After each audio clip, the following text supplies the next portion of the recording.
जय हिंद दोस्तों, स्वागत है आप सभी का अपने इस यूट्यूब चैनल पर।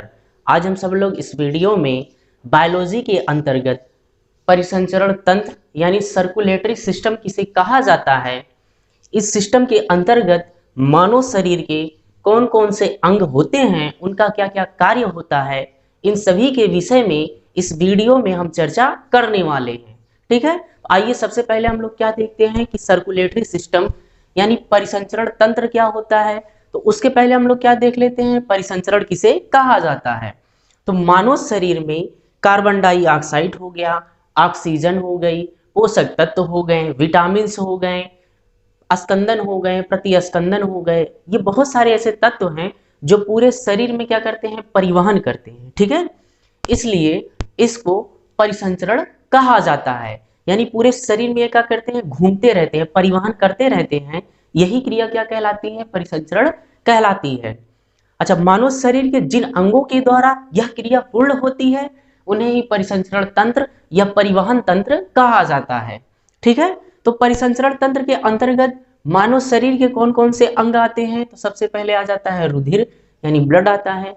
दूसरा कौन सा होता है, लसिका यानी लिम्फ कहा जाता है। ठीक है, तीसरा हो गया धमनी और सिरा हो गया। चौथे में क्या आ गया, हृदय यानी हार्ट हो गया। समझ में, ये क्या है, परिसंचरण तंत्र के मुख्य अंग हैं। वैसे तो इस वीडियो में हम लोग केवल रुधिर के बारे में ही चर्चा करने वाले हैं, क्योंकि ये वीडियो कुछ ज्यादा लंबा हो जाएगा, इसलिए रुधिर के बारे में हम लोग क्या करेंगे, रुधिर क्या होता है, उसका प्रमुख कार्य क्या होते हैं, इन सभी के बारे में इसमें चर्चा कर लेंगे। आइए डिटेल से इसके बारे में हम लोग चर्चा करते हैं। रक्त रक्त होता क्या है, यह एक तरल संयोजी ऊतक होता है। किससे बनता है, तो मेसोडर्म से बनता है। कहां पर बनता है, तो अस्थि मज्जा यानी बोन मैरो में बनता है। समझ में आया। तो रक्त है क्या, एक तरल संयोजी ऊतक है। किससे बनता है, तो मेसोडर्म से बनता है। कहां पर बनता है, तो अस्थि मज्जा यानी बोन मैरो में बनता है। ठीक है, पुरुषों में यह 5 से 5.5 लीटर पाया जाता है तथा महिलाओं में 4 से 4.5 लीटर पाया जाता है। समझ में आया। तो ब्लड है क्या, एक तरल संयोजी ऊतक है। ये किससे बनता है, तो मेसोडर्म से बनता है। कहां पर बनता है, तो अस्थि मज्जा यानी बोन मैरो में बनता है। पुरुषों में यह 5 से 5.5 लीटर पाया जाता है और महिलाओं में 4 से 4.5 लीटर पाया जाता है। ठीक है, यह जो ब्लड होता है ये दो चीजों से मिलकर बना होता है, या कह सकते हैं दो अवस्थाओं में होता है। कौन कौन सी अवस्था होती है, एक प्लाज्मा होता है, एक कणिकाएं होती हैं यानी कार्पल्स होते हैं। ठीक है, प्लाज्मा कितने परसेंट होता है, लगभग 55% होता है। कणिकाएं कितनी होती हैं, लगभग 45% कणिकाएं होती हैं। ठीक है, यानी क्या होता है, कुछ भाग उसके तरल में होते हैं, कुछ छोटे छोटे कणों के रूप में होते हैं। जो तरल के रूप में होते हैं उन्हें क्या कहते हैं, प्लाज्मा कहा जाता है। कितने परसेंट होता है, 55% होते हैं। और जो कण के रूप में होते हैं उन्हें क्या कहते हैं, कणिकाएं कहते हैं।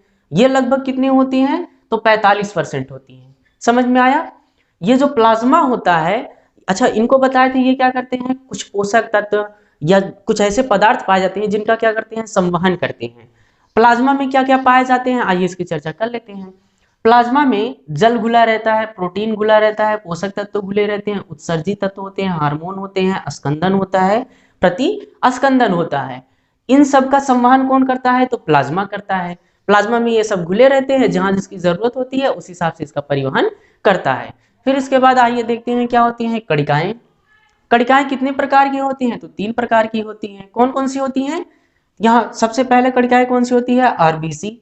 आरबीसी का फुल फॉर्म क्या है, रेड ब्लड कार्पल्स है। क्या कहते हैं, रेड ब्लड कार्पल्स। ठीक है, अच्छा इसका और क्या नाम है, एरिथ्रोसाइट्स कहा जाता है।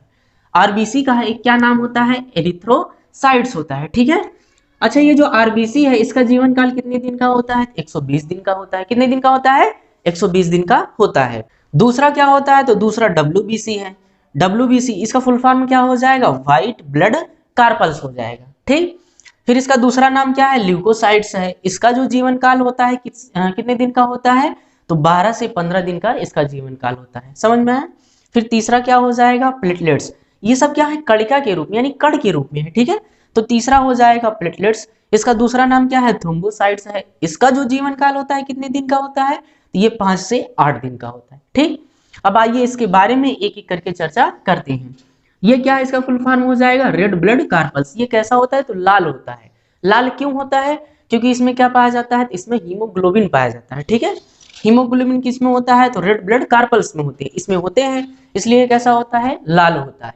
इसका जो प्रमुख कार्य होता है, इसका प्रमुख कार्य क्या है, तो इसका प्रमुख कार्य है कार्बन डाइऑक्साइड और क्या है, ऑक्सीजन का संवहन करना है। ठीक, हम लोग इधर प्लाज्मा में देखे थे, इतने चीजों का संवहन कौन करता है, प्लाज्मा करता है।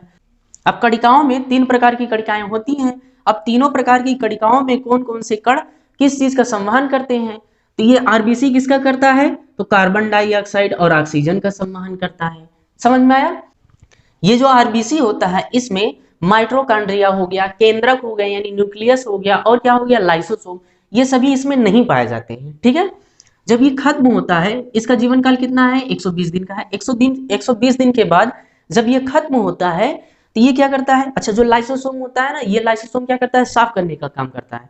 अंदर अगर कोई कोशिका मर गई है तो उसको साफ करने का काम कौन करता है, तो लाइसोसोम करता है। ठीक है, अब इसकी जो कोशिकाएं होती है जिससे ये बना होता है, उसमें लाइसोसोम पाया नहीं जाता।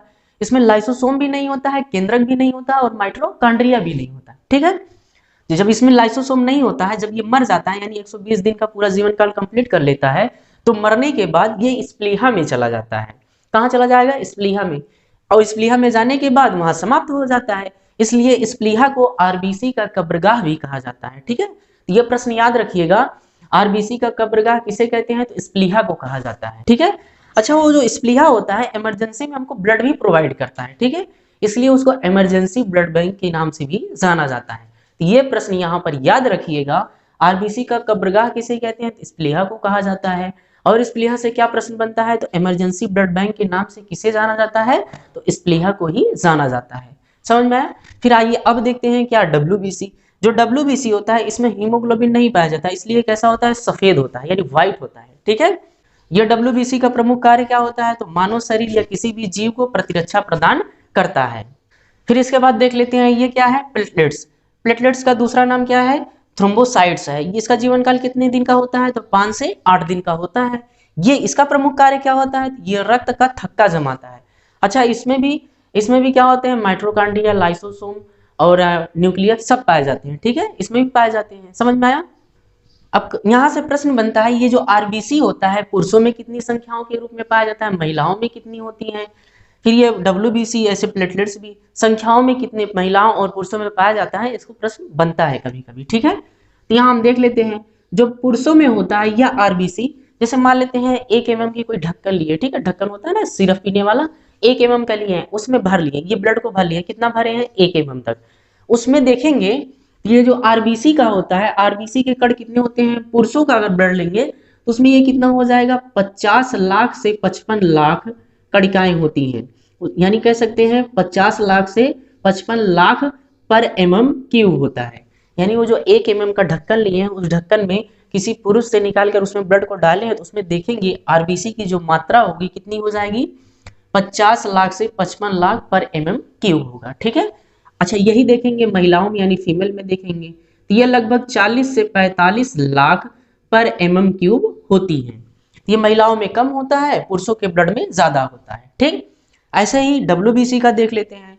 डब्ल्यूबीसी भी मान लेते हैं उसी ढक्कन में ऐसे लिए, वही ब्लड लिए है। ठीक है, 1 mm का ही ब्लड लिए हैं, ये 1 mm का ढक्कन है, उसमें ब्लड लिए हैं। मान लेते हैं कैसा ब्लड लिए हैं, तो पुरुषों का यानी मेल का लिए हैं।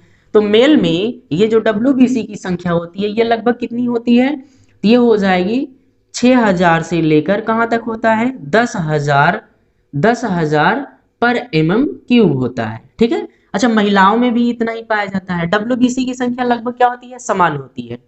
आरबीसी की संख्या पुरुषों में कितनी है, 50 लाख से 55 लाख पर mm³ है। महिलाओं में कितनी है, तो 40 से 45 लाख पर mm³ है। तथा ये डब्ल्यूबीसी महिलाओं और पुरुषों में लगभग क्या होता है, समान होता है। कितना होता है, 6000 से 10,000 पर mm³ होता है। यानी उस ढक्कन में देखेंगे 1 mm का वो ढक्कन है, उसी में ब्लड लिए हैं, तो ये जो डब्ल्यूबीसी की संख्या होगी महिलाओं और पुरुषों में लगभग क्या होगी, समान होगी। फिर इसके बाद देखते हैं ये जो प्लेटलेट्स होता है, इसके कण कितने पाए जाएंगे, तो इसके जो कण होते हैं महिलाओं और पुरुषों में लगभग क्या होते हैं, समान ही होते हैं। कहां से कहां तक होते हैं, तो ये 1.5 लाख से 3 लाख पर mm³ पाए जाते हैं। ठीक है, ये क्या हो गई, इनकी संख्या हो गई। आरबीसी कितना पाया जाता है, तो 50 लाख से 55 लाख पर mm³। ये तो पुरुषों में हो गया। महिलाओं में कितना है, 40 से 45 लाख पर mm³।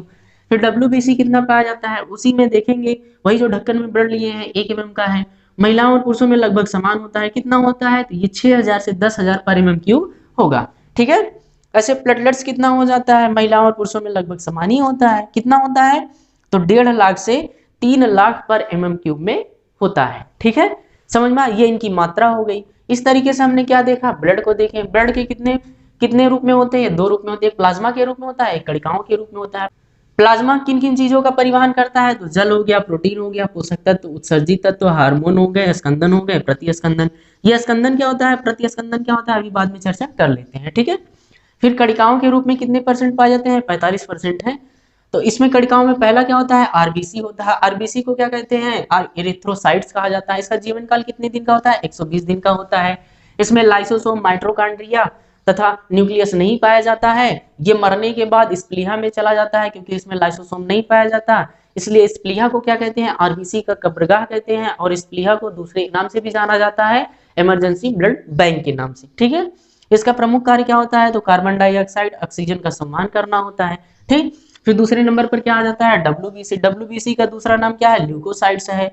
ल्यूकोसाइड यानी इसका जीवन काल कितने दिन का होता है, तो 12 से 15 दिन का होता है। इसका प्रमुख कार्य क्या है, तो मानव शरीर को प्रतिरक्षा प्रदान करना होता है। जैसे इन्फेक्शन हो गया, एलर्जी हो गई, इन सब का रक्षा कौन करता है, तो डब्ल्यूबीसी करता है। ठीक है, फिर उसके बाद आ गया प्लेटलेट्स। प्लेटलेट्स का दूसरा नाम क्या है, थ्रोम्बोसाइट्स है। अच्छा, डब्ल्यूबीसी का क्या था, ल्यूकोसाइड्स था। प्लेटलेट्स का क्या हो जाएगा, थ्रोम्बोसाइट। इसका जीवन काल कितने दिन का होता है, तो 5 से 8 दिन का होता है। ठीक है, इसका प्रमुख कार्य क्या होता है, तो रक्त का थक्का जमाना। अगर मान लेते हैं ये हमारा हाथ कहीं कट गया, अब ब्लड तो बहता रहेगा, इसको रोकने के लिए कौन आएगा, प्लेटलेट्स आएगा। वैसे तो बहुत सारे तत्व आते हैं यहाँ पर, लेकिन ये प्लेटलेट्स जो होता है मुख्य रूप में भूमिका अदा करता है। ठीक है, इसकी संख्या कितनी होती है, पुरुषों में कितनी होती है, 50 लाख से 55 लाख पर mm³ होता है। महिलाओं में कितना होता है, 40 से 45 लाख पर mm³ होता है। डब्ल्यूबीसी की संख्या कितनी होती है, मेल और फीमेल में लगभग समान होती है, 6000 से 10000 पर mm³ होता है। ठीक है, ऐसे प्लेटलेट्स की संख्या कितनी होती है, महिलाओं और पुरुषों में लगभग समान होता है। कितना होता है, 1.5 लाख से 3 लाख पर mm³ के बीच में होता है। ठीक है, इस तरीके से हमने क्या देख लिया, ब्लड किसे कहते हैं, ब्लड कैसे बनता है, कहाँ पर बनता है, ब्लड कितने तत्वों से मिलकर बनता है, क्या क्या उसमें पाए जाते हैं, किन चीजों का सम्मान करता है, इन सभी के विषय में हमने डिटेल से चर्चा कर लिए। ठीक है, फिर यहाँ से कभी कभी प्रश्न बनता है, ये जो आरबीसी है अगर ये बढ़ जाएगा तो कौन सा रोग हो जाता है, डब्ल्यूबीसी के बढ़ने से कौन सा रोग हो जाता है, कम होने से कौन सा रोग हो जाता है, ऐसे प्लेटलेट के बढ़ने से क्या रोग होता है, कम होने से कौन सा रोग होता है, इन सब के बारे में एग्जाम में पूछा जाता है।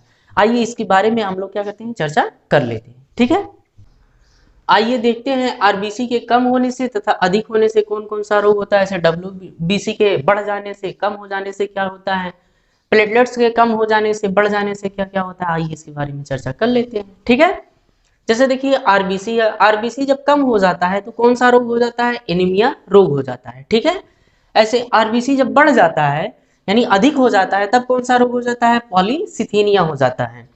ये ऊंचाई पर जाने पर आरबीसी की संख्या क्या होती है, बढ़ जाती है। कभी कभी एग्जाम में प्रश्न बनता है कि ऊंचाई के साथ साथ आरबीसी की संख्या में कमी होती है कि वृद्धि होती है, तो ऊंचाई के साथ आरबीसी क्या होता है, बढ़ जाता है। ठीक है, फिर इसके बाद डब्ल्यूबीसी है, डब्ल्यूबीसी के कम हो जाने से क्या होता है, ल्यूकोपीनिया हो जाता है, तथा डब्ल्यूबीसी के बढ़ जाने से यानी अधिक हो जाने से कौन सा रोग हो जाता है, तो ल्यूकोसिथीनिया हो जाता है। ठीक, कभी कभी यहाँ से और भी प्रश्न बनता है कि डब्ल्यूबीसी अगर अनियंत्रित रूप से बढ़ने लगे यानी लगातार बढ़ने लगे, तेजी से बढ़ने लगे, तब कौन सा रोग हो जाता है, ब्लड कैंसर हो जाता है। इसे ही क्या कहते हैं, ल्यूकेमिया कहा जाता है। ठीक, ऐसे ही प्लेटलेट्स है, कम हो जाने से, बढ़ जाने से क्या होता है, ब्लड का थक्का नहीं जमेगा, थकावट होगी, शरीर में दर्द होगा, पोषक तत्वों की कमी हो जाएगी। ठीक है, बहुत सारे रोग यहाँ से उत्पन्न होते हैं। समझ में आया। वैसे एग्जाम में डब्ल्यूबीसी आरबीसी से ही प्रश्न पूछे जाते हैं।